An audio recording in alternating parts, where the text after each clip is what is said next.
สวัสดีค่ะ ขอต้อนรับเข้าสู่สตูดิโอ Let's Go Interpreters เอพิโซดที่ 6 คุณอยู่กับแป้ง ปุณศิรีชยุติค่ะ ในเรื่องของการเรียนภาษานะคะ หลายๆครั้งหลายๆคนอาจจะประสบกับปัญหา รู้สึกว่ามันยาก มันไม่สนุก มันท้อใจนะคะ บางทีก็หมดกำลังใจ หรือก็อยากจะหนีไปจากการเรียนภาษานี้ไปเลยนะคะ อยากจะแก้ไขสถานการณ์นี้ให้ดีขึ้นก็ไม่รู้จะแก้ไขยังไง วันนี้นะคะแป้งอยากจะพูดถึงลูกศิษย์ของแป้งคนหนึ่งนะคะที่เขาก็ประสบปัญหาแบบเดียวกันเลยค่ะแต่ทีนี้นะคะจากการที่เขาได้ค้นพบสิ่งที่สำคัญมากๆบางอย่างมันทำให้เขาเกิดมีกำลังใจขึ้นมาค่ะมันทำให้เขาเกิดมีแรงฮึดสู้แล้วก็พยายามต่อไปได้สิ่งที่เขาค้นพบนะคะก็คือจุดมุ่งหมายและความสุขในสิ่งที่เขาทำเพื่อตัวเขาเองค่ะแป้งอยากจะแบ่งปันเรื่องนี้นะคะแล้วก็เลยอยากจะขอได้เล่าถึงเรื่องของลูกศิษย์คนนี้นะคะจุดเริ่มต้นเลยเนี่ยก็คือมาจากที่ว่าน้องคนนี้เนี่ยทำคะแนนสอบที่ไม่ดีมากๆนะคะแล้วเขาก็เข้ามาปรึกษาว่าจะทำยังไงดีก็เลยได้มีโอกาสได้พูดคุยกันแป้งถามเขาว่าตรงไหนที่เขารู้สึกว่ายากล่ะเขาบอกว่ามันทุกจุดเลยค่ะไม่ว่าจะเป็นเรื่องของคำศัพท์คันจิไวยากรณ์ยากไปหมดนะคะแป้งก็เลยถามเขาว่าจุดเริ่มต้นเลยเนี่ยทำไมเธอถึงเลือกเรียนภาษาญี่ปุ่นเขาบอกว่าที่บ้านเป็นโรงงานแล้วที่โรงงานตรงนี้คุณพ่อก็ค้าขายกับคนญี่ปุ่นคุณพ่อได้วางแผนเอาไว้นะคะโดยที่ให้พี่ชายเนี่ยเรียนวิศวะแล้วก็ตัวเขาเนี่ยเรียนภาษา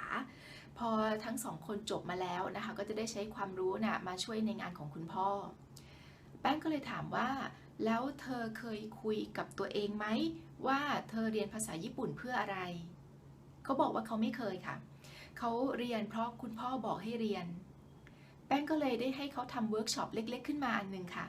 เป็นเวิร์กช็อปที่ให้เขาได้คุยกับตัวเองโดยตอบคำถามนะคะ2ข้อแรกเลยค่ะก็คือเธอเรียนภาษาญี่ปุ่นเพื่ออะไรกับข้อ2ความสุขในภาษาญี่ปุ่นของเธอคืออะไรแป้งให้เวลาไป3วันนะคะพอ3วันนี้เนี่ยน้องเขาก็ได้ทำเวิร์กช็อปแล้วก็ส่งกลับมาค่ะจากการที่แป้งได้อ่านรายงานนะคะในเวิร์กช็อปตรงนี้เนี่ยแป้งรู้สึกประทับใจมากแล้วก็ขออ่านแบบสรุปความในสิ่งที่เขาได้เขียนกลับมาให้แป้งนะคะหลังจากที่ได้คุยกับตัวเองแล้วถึงแม้จะเริ่มเรียนภาษาญี่ปุ่นเพราะธุรกิจของที่บ้านแต่ถ้าตัวเองไม่ชอบก็คงไม่สามารถเรียนมาได้ถึง 8-9 ปีตั้งแต่มัธยมผมได้คำตอบว่าผมผูกพันกับภาษาญี่ปุ่นมาตั้งแต่เด็กตอนเด็กๆผมใฝ่ฝันว่าไปเที่ยวและกินอาหารญี่ปุ่นทั้งหมด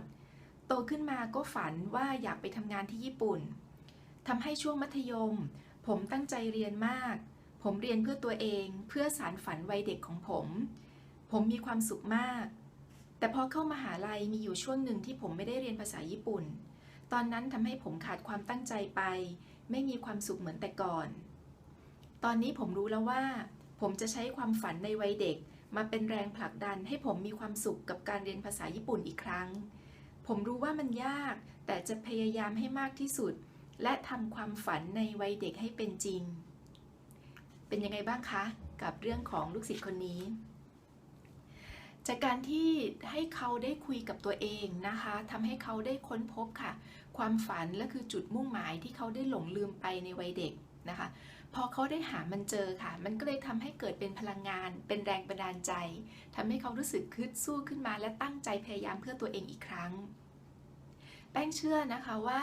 ในหลายๆครั้งเนี่ยเวลาที่เราเจออุปสรรคอะไรบางอย่างเนี่ยจนกระทั่งทำให้เรารู้สึกท้อรู้สึกว่ามันยากเนี่ยหลายๆครั้งนะคะอาจจะเป็นเพราะว่าตัวเรานะคะได้หลงลืมจุดมุ่งหมายหรือความตั้งใจหรือความสุขในการทำสิ่งนั้นไปนะคะเพราะฉะนั้นสำหรับใครก็ตามนะคะที่รู้สึกท้อหรือว่าอยากหมดกำลังใจนะคะอยากจะลุกขึ้นมาสู้ใหม่ลองตอบคำถาม2ข้อนี้ดูนะคะข้อแรกก็คือคุณทำสิ่งนี้เพื่ออะไรข้อ2ค่ะความสุขในการทำสิ่งนี้คืออะไรแป้งเชื่อนะคะว่าถ้าเกิดคุณสามารถคุยกับตัวเองและตอบคำถามนี้ออกมาได้นะคะคุณจะเกิดแรงบันดาลใจและทำให้เกิดกำลังใจครั้งใหญ่นะคะและทำให้คุณลุกสู้ขึ้นต่อไปได้ค่ะขอบคุณที่ติดตามนะคะแล้วพบกันใหม่ในเอพิโซดถัดไปค่ะสวัสดีค่ะ